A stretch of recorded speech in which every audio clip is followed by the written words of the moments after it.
All right, Denise. Denise Lowe says, what is the best way to market an online learning success program for teens? The niche is parents of the teens, also selling licensing rights to community organizations who work with teens. Thank you. Okay, well, Denise, where are you zooming in from? Hi, Tad. Hi, everyone. I'm zooming in from Florida. I'm here helping a friend, but I live in Paris, Ontario, near Okay. London, Ontario.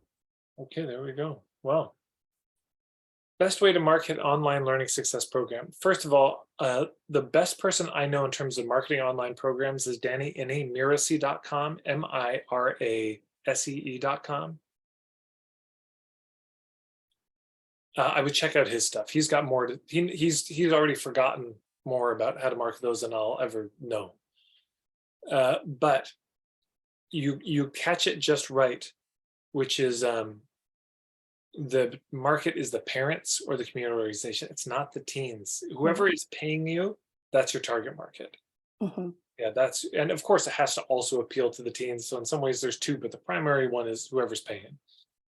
So the best way to market to parents, well, the first thing is I would also do a deep dive on the niche in terms of the kind of parent. You may have already done this, but the puttering prep work, I would really go into that. And the goal being to write up, like, I guess they call it the customer avatar, your ideal client page. This is who I really want to work with as best as you can.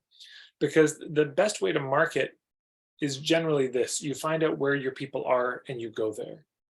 You get in front of them. But wait, which people? You find out where they are. Who's they? Who's them? Who are these people? So figuring that out and really honing it will give you a sense of, okay, it's these people, so it's these hubs. And the resources I'd most recommend, if you go to marketingforhippies.com/steps, step 5 is hub marketing. Dig into that stuff. Okay. It's Yeah, most of it. Yeah, I feel like I'm at that spot, the hub, because my heart goes out to, and I really want to help teens who struggle and teens with learning disabilities, ADHD, that sort of thing. And I'm already kind of connected with like a Center for ADHD Canada, and trying to get into the parents through groups like that. You've got exactly the right idea. So Okay. I've got an ebook about this, hub marketing. There's a bunch of free videos and resources. So I would dive into that stuff, because it's short term the slowest, but long term it's the fastest. And really the only thing is building these connections and relationships with all the other hubs, and then just seeing where there's a fit. And it different with different hubs. Some of them it's, could I speak at your event? Could I have a table at your event? Could I just go to your event and network and mingle? Is there a networking event I could just go hang out at? Could I write an article for your newsletter? Could I put a video in your thing? Can I participate in your Facebook group? It depends what the group is. Mm-hmm. And the more we can hone, because one of the things you'll find, and I would pay attention to this as you go, you'll find a bunch of hubs. And what you'll find is some of them seem to deliver you parents that are just a better caliber, a better fit. And it's worth paying attention to why. It's like, what is it about this group and these people? What is different about them? Why does this seem to be so much? Because this. And then we can make that even more explicit. And then we think, okay, how do I find more hubs like that? And we keep honing and finding who our people are. And then, yeah, you've got it. And then it's just building those relationships. Now, in terms of selling the licensing rights, it's we're now talking about some sort of offer. And for everybody, this is a resource I got from Tom Poland in his book Leadsology, full credit given.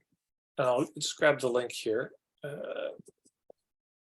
If you go to marketingforhippies.com/value slider, VALUESLIDER. Okay, it's in the chat. But I would urge everyone, take something you're selling right now. If you're a service provider, if it's a product, this is not going to be as helpful. But if you have a service that you're offering, some particular package program, run it through this process. It'll give you 10 criteria to judge it from the side of the marketplace, and 4 criteria of how to look at it through your own eyes. and rank yourself 1 through 10. There's a form you can fill out. There's a couple of videos that walk through the theory. It's pretty robust. Tom had 7 criteria. I've added another 6 to it. No, 7 to it. And I just think you'll find it very useful, because what you'll see is where it's strong and where it's weak. Because the first thing is get it in front of the right people. But side by side with that, I guess, is what am I putting in front of them? And is this offer as compelling as it could be? Because if you have an offer, if you think of it like simple multiplication, let's just say the offer is 2 out of 10 and the hub is a 10 out of 10. Okay, that's 200. And if the offer was a 10 out of 10, but the hub 2 out of 10, same thing. If they're both 10 out of 10, bada boom, bingo. That's a better deal. So yes, quality of hubs, but also, is this offer as good as it could be? So those are my general thoughts though. Okay, I appreciate it. Thanks, Tad. I love all that you're doing. Thank you. Thank you so much. Good to have you here.